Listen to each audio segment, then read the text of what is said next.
दोस्तों, स्कूल शिक्षा विभाग में ट्रांसफ़र के लिए जो पोर्टल है एजुकेशन पोर्टल 3.0, इसे लगातार अपडेट किया जा रहा है। कल पोर्टल पर एक अपडेट आया था कि यदि हमें ट्रांसफ़र कराना हो और हमें रिक्त पदों की जानकारी देखना हो तो कैसे देख सकेंगे, और पोस्ट कोड देखने की जानकारी भी अपडेट हुई थी। दोस्तों, आज एक नया अपडेट आया है और इसमें ट्रांसफ़र आवेदन, चाहे वो ऐच्छिक ट्रांसफ़र आवेदन हो या पारस्परिक ट्रांसफ़र आवेदन, दोनों के लिए ज़रूरी निर्देश दे दिए गए हैं। तो आइए देख लेते हैं क्या निर्देश ट्रांसफ़र को लेकर के जारी हुए हैं, और यदि आपको ट्रांसफ़र करवाना हो तो किन निर्देशों का पालन करना होगा। दोस्तों, सबसे पहले हम किसी भी ब्राउज़र में टाइप करेंगे एजुकेशन पोर्टल 3.0 और उसे सर्च करेंगे तो हमारे सामने ये ऑप्शंस आएंगे। इसमें हम पहली वेबसाइट पर जाते हैं तो यह लॉगिन पेज खुलेगा। इस लॉगिन पेज में हम अपनी यूनिक आईडी, पासवर्ड और ये कैप्चा फिल करके जैसे ही लॉगिन करेंगे तो हम एजुकेशन पोर्टल 3.0 के होम पेज पर पहुंच जाएंगे। अब आपको पोर्टल पर बाईं ओर जो ऑप्शंस दिखाई दे रहे हैं उस पर आप इस ऑप्शन पर जब क्लिक करेंगे तो आपके सामने यह दिशा निर्देश दिखाई देंगे। तो जो दिशा निर्देश है उसमें जो ऊपर की ओर दिए हुए हैं स्वैच्छिक स्थानांतरण दिशा निर्देश, उसमें पहला है आवेदकों से अनुरोध है कि समस्त जानकारी सावधानी पूर्वक और सही भरना है।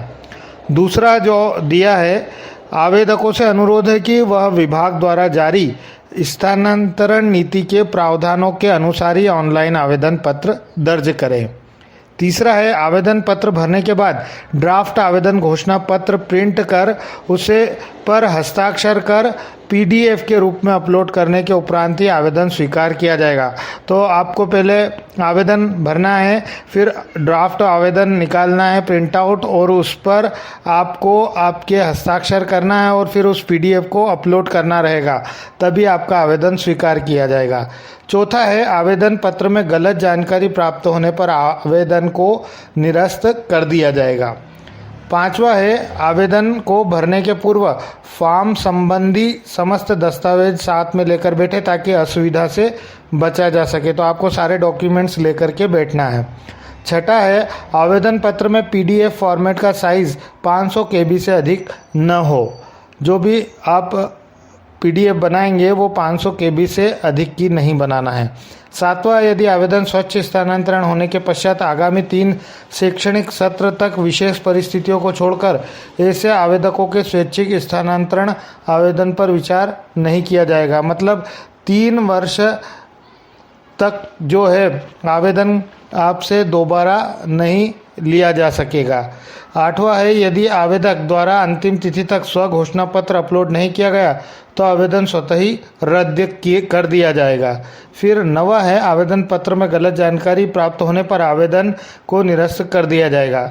ऐसे ही पारस्परिक यानी म्यूचुअल ट्रांसफ़र के लिए भी निर्देश जारी हुए हैं। उसमें है पहला, आवेदक सभी जानकारियां सही और सावधानी पूर्वक प्रविष्ट करें। दूसरा है आवेदन पत्र का ड्राफ्ट प्रिंट निकालकर उस पर हस्ताक्षर कर अपलोड करना होगा, तदुपरांत आवेदन स्वतः लॉक हो जाएगा। 3, आवेदन को लॉक करने स्व घोषणा पत्र अपलोड करने के उपरांत किसी भी प्रकार का संशोधन स्वीकार नहीं किया जाएगा। यदि आपके द्वारा अंतिम तिथि तक स्व घोषणा पत्र अपलोड नहीं किया जाता तो आवेदन रद्द किया जा सकेगा।